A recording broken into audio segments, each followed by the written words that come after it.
A common question is, just what are the Cyber Essentials requirements?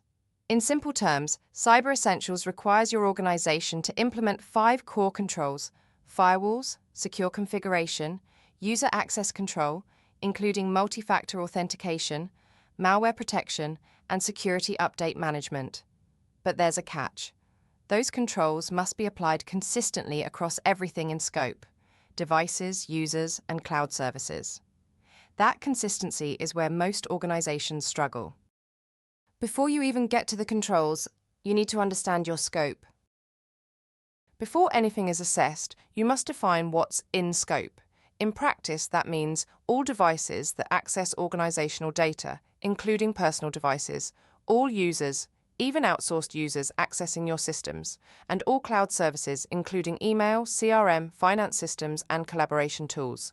This list is an example and not meant to be exhaustive. If a system stores or processes your business data, it's probably in scope. And as of 2026, Cyber Essentials is far less tolerant of anything being left out. Once your scope is understood, the 5 controls themselves are actually quite straightforward. Let's start with firewalls and internet gateways.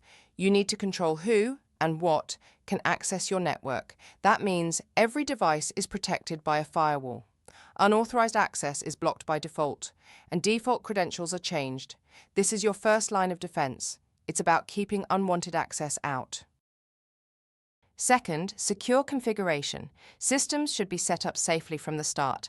That means removing unnecessary software and accounts, changing default passwords, and locking down settings to reduce risk. Most breaches don't happen because systems are complex. They happen because they're left in their default state. Third, user access control. Not everyone should have access to everything. Each user should have their own account. Access should be limited to what they need. Admin rights should be tightly controlled. And critically, multi-factor authentication should be enabled wherever it's available, especially for cloud services. This is one of the most important controls in the whole framework, because compromised accounts are one of the most common entry points.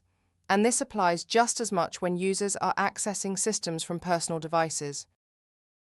Fourth, malware protection. You need to prevent malicious software from running on your systems. That usually means anti-malware tools and controls to stop unsafe files or websites. This is what protects you from ransomware, viruses, and day-to-day threats.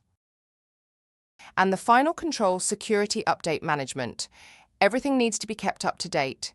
That means applying updates promptly, typically within around 14 days, using supported software only, and making sure devices, applications, and firmware are patched. That includes things like firewalls and routers, because unpatched systems are one of the most common causes of breaches. So why do organizations still fail? Interestingly, it's not usually because they lack tools. It's because controls are applied inconsistently. The most common issues are MFA enabled in some places but not others, updates applied to devices but not applications or firmware, outdated or unsupported software still in use, cloud services missing from scope, or controls that are described but not actually evidenced. Under current requirements, some of these aren't just gaps, they can result in immediate failure. So what's the bottom line? The Cyber Essentials requirements are simple, but interpreting them correctly isn't always quite as simple. Most SME leaders don't struggle because the standard is complex. They struggle because it's applied inconsistently, interpreted loosely, or delegated without oversight. Cyber Essentials is not just a checklist, it's a baseline. One that needs to be understood, applied properly, and maintained at a business level. And that's where clarity really matters. I'm Amanda, your AI Cyber Essentials Guide. If you are a UK SME looking for help with Cyber Essentials, visit our website at fractionalwisdom.co.uk.